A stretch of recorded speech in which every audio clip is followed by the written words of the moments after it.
Welcome, guys. Another video, another season preview. This week we've got obviously the Dragons, St George Illawarra, and it's an interesting year ahead. And I've got my mate Sid, and he's obviously part of the crew. And as everyone knows, and going off the few videos we've done recently, he's a massive, passionate Dragons fan, and I couldn't think of anyone better to get on. So. Welcome, Sid. I ask this to every single person, so I want to know your story as well. And I'm pretty sure we have heard it before, but if you could just say quickly, just what made you a Dragons fan? Oh yeah, man. I guess I'm second generation. You know, we came to Australia and in the late '70s, and my parents did, and then they saw this wonderful, brutal game, brutal game on television, and match of the day. I think it was Channel 2. My dad loved it, and then we didn't know what team to pick, and there was this team that was just beating everyone, named St George, and we're old school Catholics, and that's the only saint in the comp, and we were like, wow. And they won the comp in '77, so the year we came to Australia. So it was against your mob, actually, the Eels, cracking grand final. And then won the Cup again in '78 via a Tuesday rematch. So this team, we thought, wow, what a club, what a team, something we can get behind. We didn't even know at the time that the Dragons won 11 in a row in the 50s and 60s. Crazy, impressive history. But yeah, so that's how we became fans, and we've loved them ever since as a family. Me, myself, and my kids now. Loving it. I know you love going to games and stuff as well, which is great to see you get part behind your club and all that sort of thing. So 2021, there's been a lot said about your club, and a lot of the most passionate fans out there are starting to say the same sort of things as what's been said in the media and by everyone else. So I want to get your thoughts today. It's going to be an interesting video, I think. First of all, the best signing for the club for 2021, who would that be? I'd have to say Anthony Griffin. Long overdue. Like he's not a Bellamy, he's not a Bennett, he's not a Robinson. He's not the best coach going around, but he's an actual coach. He has a footballing philosophy that was consistent through the 2 gigs he had previously. I don't think he ever missed a final series. Granted, he was at Broncos, a powerful club, but you'd have to be Anthony Seibold to stuff that up. You know what I mean? And yeah, I just thought I'll stick that one in there. Good old Mr. Attitude, and at the Panthers, world-renowned juniors, nursery and quality club, obviously. But he's a reasonably successful coach. He has a system. He has a philosophy. It's refreshing to see. I mean, it is a start, and they do say it takes 18 months to revamp a roster, and the roster's copying the brunt of the talk that you speak of, and I'm sure we'll get to that. But yeah, best signing is Anthony Griffin for me. It's a turning a page finally. Yeah, I think that's a big key there, the turn of the page, which we will delve into a bit deeper. And just I mentioned a player. I mentioned, now I'm not too sure how to pronounce his name, so forgive me. I don't want to offend anyone, but Puasa Farmasuli. So the big boy that came from the Roosters, spent a little bit of time with the Warriors last year with the issues that they had, obviously with players, but showed a lot of promise, I think, so far, and exactly the sort of player that I think your club needs is that good young firebrand sort of forward, and I think he can be that in a really big body. So it'll probably help the likes of Duffy at the back and create a little bit more holes and some offloads and things like that, which I think will be a good sign for your club moving forward. Biggest loss. Who's the biggest loss for this year? Look, I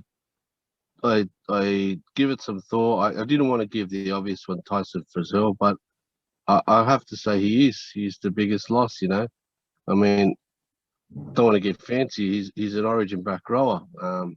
He wasn't at his absolute best the last couple of years, but who was in the Red V? No one really. they once they lost hope, they couldn't make the 8. The last 2 seasons, in fact, you saw him drop off naturally. Frizzell is one of those guys. He's got a rare combination of power. He's actually, I think, the quickest forward in the comp over 40 meters. It's been said in recent years. So he's got a bit of speed about him. He's got some serious endurance. His diet, his attention to his diet is second to none. So he's an ultimate professional. He's a family man. So over and off the field, we've lost someone big, big personality in the dressing room. A great guy, and we lost him, and that's a shame for our club. But I don't hold anything against him on that note. I wish him the best at the Knights. Yeah, it's going to be weird seeing him in a jersey other than the red V, and that's from a guy that I'm not even a Dragons fan. I just think it's going to be weird, and he's one of those players which, if they're still around, should have been a one-club player, and for whatever reason has left, and there's multiple reasons why he's probably left that are out there, but I agreed. I have Frizzell for obvious reasons that you've mentioned. I just think it's the whole roster as a whole from last year, you've lost a lot of leadership, and I just think he was real heart and soul of that club. And as you've mentioned, not many players have been in good form for that club over the last year or so you can't really blame him for it, but he's still a rep quality player, and it's going to be a really big loss. So what about your key reasons for success? I know there's a lot of down in the dumps at the moment for the club, which I don't like to see for any club because I know Parramatta's been through it, so I know what it feels like as a supporter and as a really passionate one as well. But what's something you can sit back and go, you know what, I actually think because of this reason we actually can have a bit of success this year? Okay, look, there are a number of reasons that are possible, and this is a combination of me being hopeful and me clutching at straws, really. A lot of our players, like a big chunk of the salary cap, are coming off contract. Some players revel in that. Some players use that as a motivator, and they have a great year.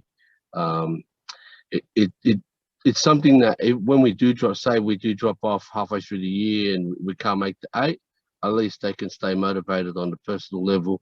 If we're not able to, give them enough motivation to respect the jersey and to say, look, these fans deserve better, because that wasn't happening in the last few years, under McGregor. But that's the one thing. There's a lot of personal motivation for these players. Contract-wise, I think also that the public scrutiny might push the boys to a new level. A new coach, after having the same coach for so long, the same team talks, the same routines, training methods. Same message. Yeah, same message, I think, change is as good as a holiday, as they say. The change might help them. Look, and it's a funny one. I'm not trying to be funny, but they couldn't get any worse than last year. So that's where the hope lies. If they can get in and around the bottom of the 8, play some entertaining footy, hold their own in defence and throw the ball around, which they can do. That's the hope that I speak of.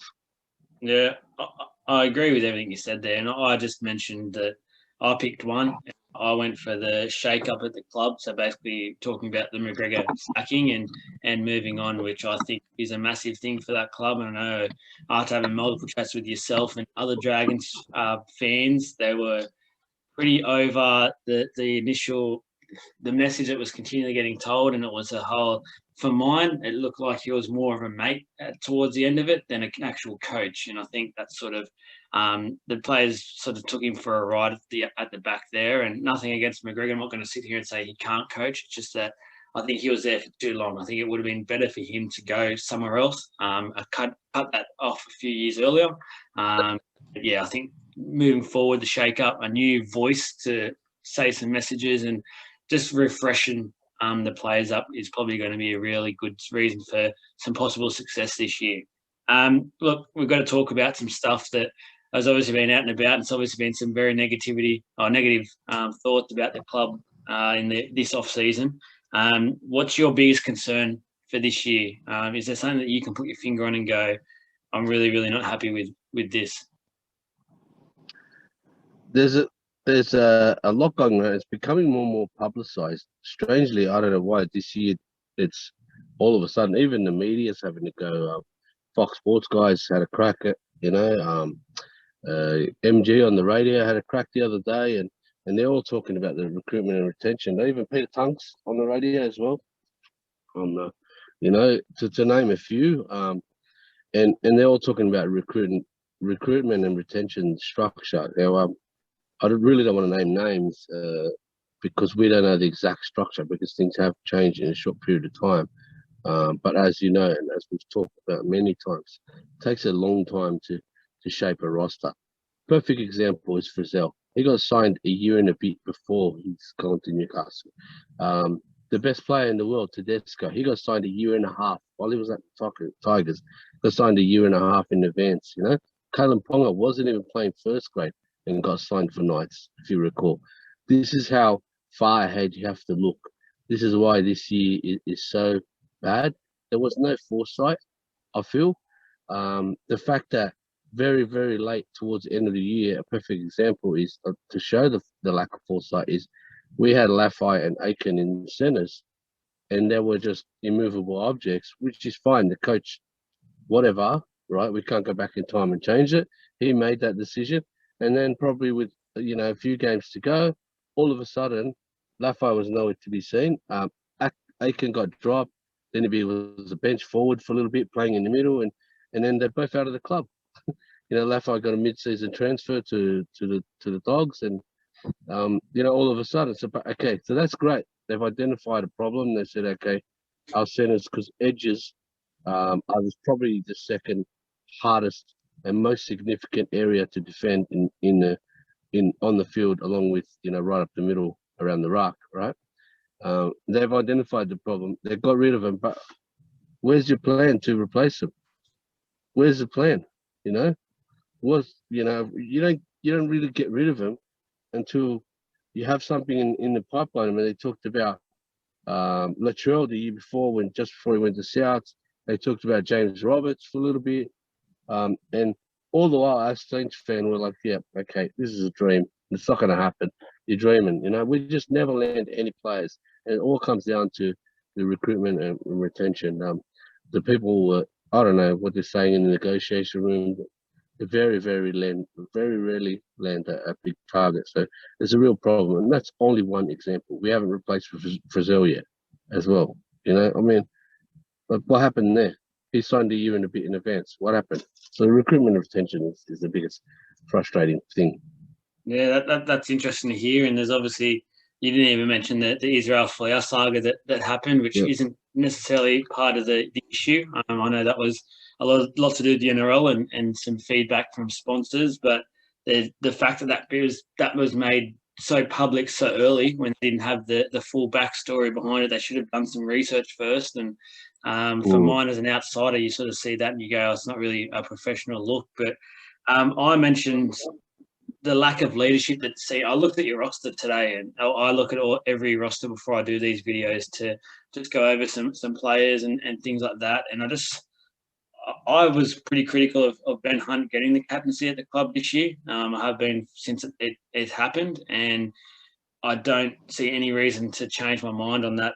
But then I also looked at the club and I looked at the team at the moment, and I know you were a fan of Tariq Sims, which I can fully understand. And if he's going to remain at the club for a while, definitely could see him being it. But apart from him, I don't think there's really much leadership at the club at the moment. And there was obviously a lot of players left last year, talking about your Grahams and your Frizzells, and you've obviously got your McInnes now that's off injured and about to leave.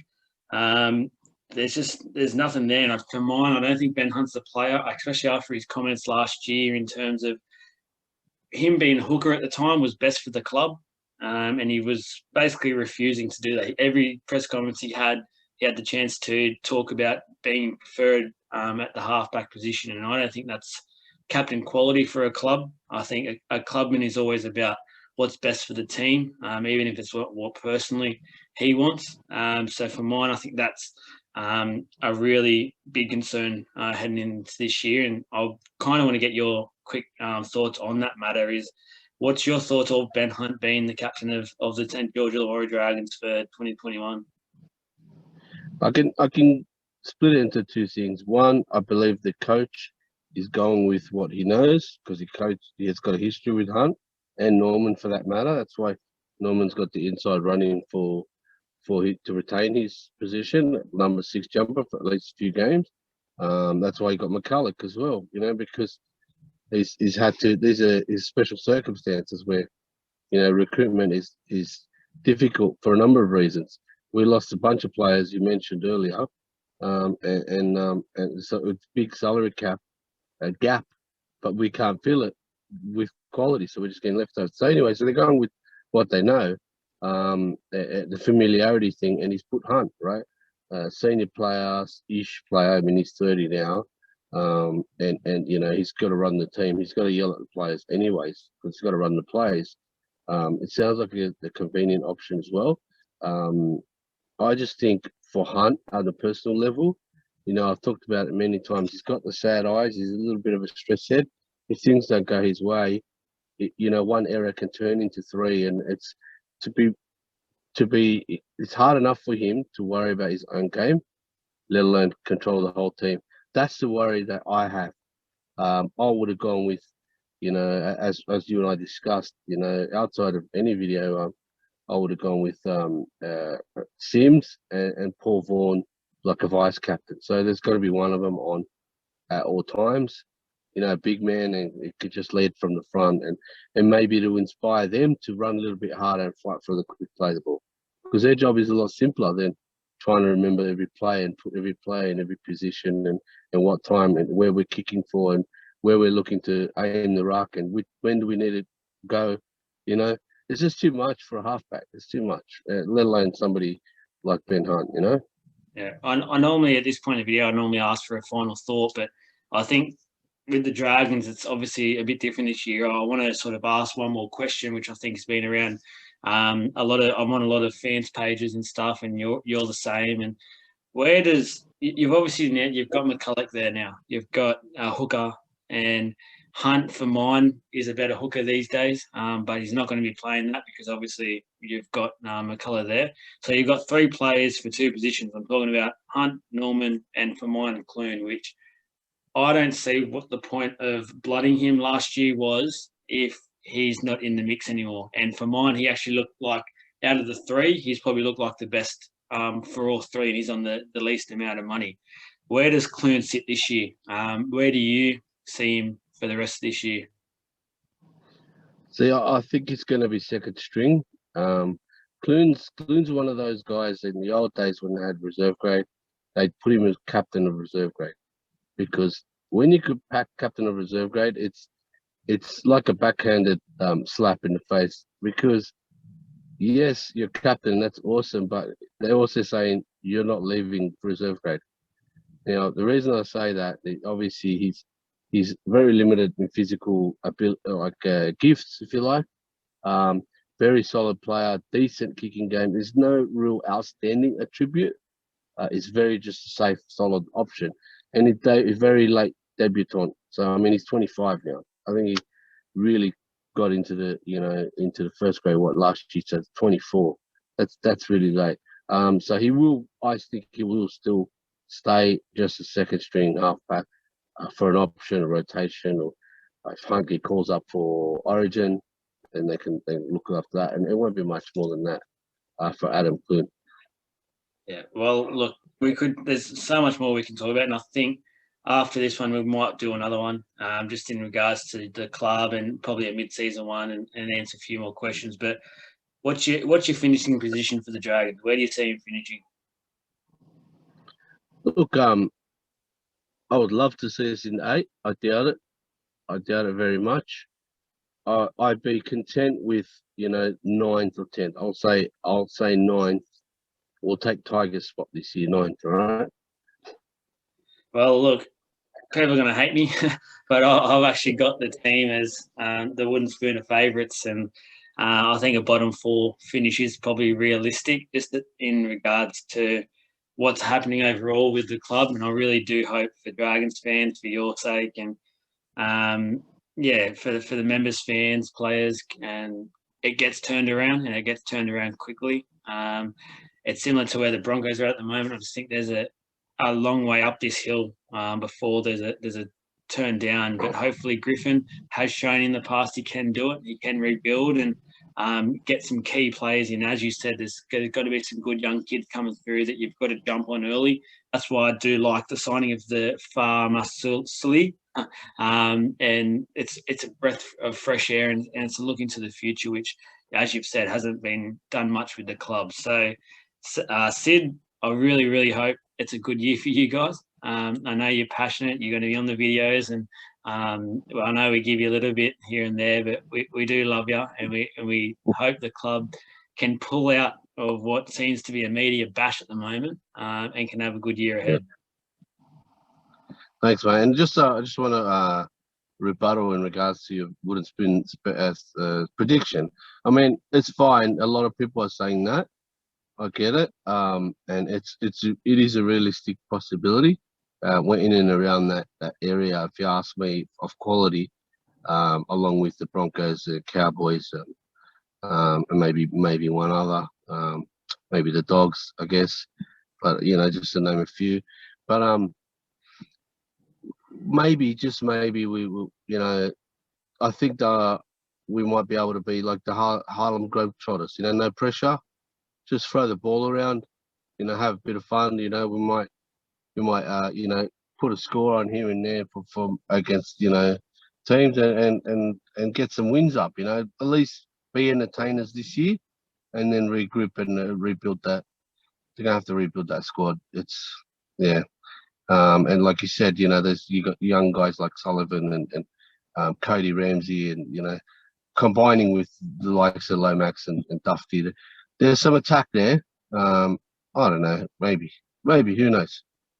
I agree with what you're saying. I do get it. And there is some positives coming up. There's some good young kids, as you said, Lomax and stuff. So thanks heaps for jumping on. Good luck for 2021 Dragons fans. We will be cheering for you. So thank you. Thanks, mate.